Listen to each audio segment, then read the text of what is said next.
O par perfeito do pão de queijo, o arremate depois do almoço, nosso espanta-sono das maratonas de horas acordados, aquela bebida que combina com aquela conversa gostosa entre amigos. Ah, o café! Uns preferem mais doce, outros mais amargo. Não importa, o café está presente em todo mundo e as formas de consumo são diversas.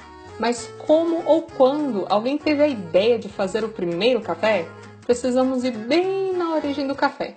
Então, onde foram encontrados os primeiros cafeeiros? Os primeiros pés de café nasceram no continente africano, das regiões altas da Etiópia, Cafa e Enária. Segundo a lenda mais aceita e divulgada da descoberta do cafeeiro, há cerca de 1000 anos atrás, o pastor Kaldi, que viveu na Abissínia, hoje Etiópia, observava suas cabras quando notou que elas sempre ficavam alegres e saltitantes depois de mastigarem os frutos de coloração amarela-avermelhada dos arbustos existentes em alguns campos de pastoreio. O pastor notou que as frutas eram fonte de alegria e motivação, e somente com a ajuda delas o rebanho conseguia caminhar por vários quilômetros por subidas infindáveis.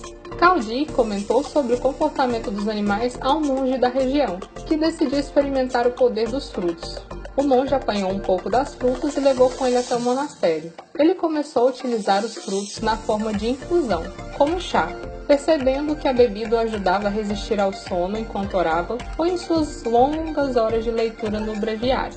Essa descoberta se espalhou rapidamente entre os monastérios, criando uma demanda pela bebida. Da Etiópia, o café foi levado para a Arábia. Foi nessa cultura que o hábito de tomar café foi desenvolvido. No início, o café era conhecido apenas por suas propriedades estimulantes, e a fruta era consumida fresca, sendo utilizada para alimentar e estimular os rebanhos durante as viagens. Com o tempo, o café começou a ser macerado e misturado com gordura animal para facilitar seu consumo durante as viagens. Em 1000 d.C., os árabes começaram a preparar uma infusão com as cerejas, fervendo-as em água. Somente no século XIV o processo de torrefação foi desenvolvido e finalmente a bebida adquiriu um aspecto mais parecido com o que conhecemos hoje. A difusão da bebida no mundo árabe foi bastante rápida. Ele se tornou de grande importância para os árabes, que tinham completo controle sobre o cultivo e preparação da bebida. Na época, eles guardavam o café e seus processos a 7 chaves. Da Arábia, o café foi levado primeiramente para o Egito, no século XV, e logo depois para a Turquia. Apenas no decorrer do século XVI que o café começou a transitar pelas terras europeias, trazidos pelos viajantes vindos do Oriente. Até o século XVII, somente os árabes produziam café. Alemães, franceses e italianos procuravam desesperadamente uma maneira de desenvolver o plantio em suas colônias. Na Europa, no século XVII, na Itália e na Inglaterra, o café era consumido por diversas classes sociais, inclusive por intelectuais. Logo depois, passou a ser consumido em vários outros países europeus, chegando à França, Alemanha, Suíça, Dinamarca e Holanda. Foram os holandeses que conseguiram as primeiras mudas e as cultivaram nas estufas do Jardim Botânico de Amsterdã, fato que tornou a bebida uma das mais consumidas no velho continente, passando a fazer parte definitiva dos hábitos dos europeus. A Europa maravilhava-se com o cafeeiro como planta decorativa, enquanto os holandeses ampliavam o cultivo para a Sumatra, e os franceses, presenteados com o pé de café pelo burgomestre de Amsterdã, iniciavam testes nas ilhas de Sandwich e Bourbon. Com as experiências holandesa e francesa, o cultivo de café foi levado para outras colônias europeias. O crescente mercado consumidor europeu propiciou a expansão nas colônias. Assim, o café chegou ao Suriname, São Domingos, Cuba, Porto Rico e as Guianas. E foi por meio das Guianas que ele chegou ao norte do Brasil. Desta maneira, o segredo dos árabes se espalhou por todos os cantos do mundo. Com o aumento da produção e a elevação do nível de vida das populações dos países industrializados, o café deixou de ser produto de luxo e seu consumo se generalizou. Seguindo sua marcha de expansão pelo mundo, o café chegou nas Américas e nos Estados Unidos, atualmente o maior consumidor e importador mundial de café. Agora vamos conhecer um pouco mais a história das cafeterias.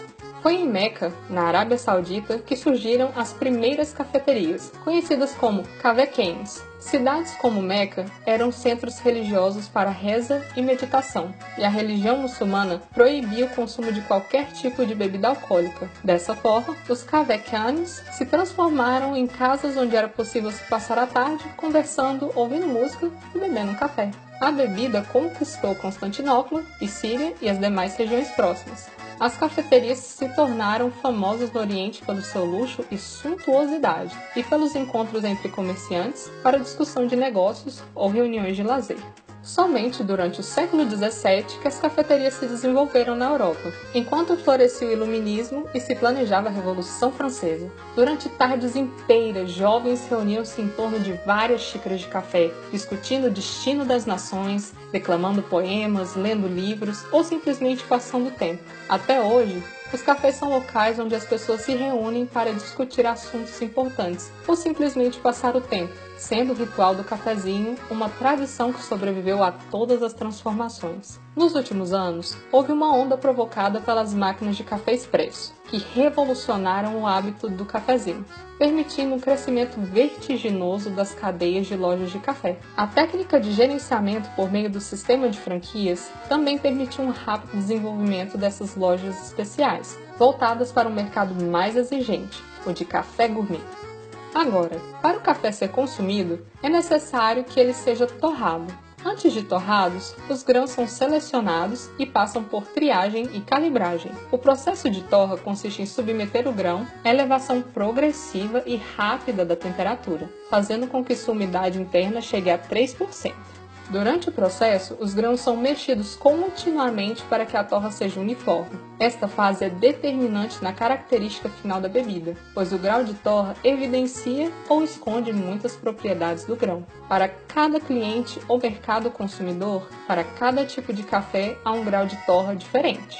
Esta é a marca registrada de cada empresa e seus diferentes produtos. Depois de torrado, o café precisa passar por um processo de desgaseificação, para apenas depois desse descanso ele ser moído ou apenas embalado, dependendo do tipo de utilização a que se destina. Então, aceita um cafezinho?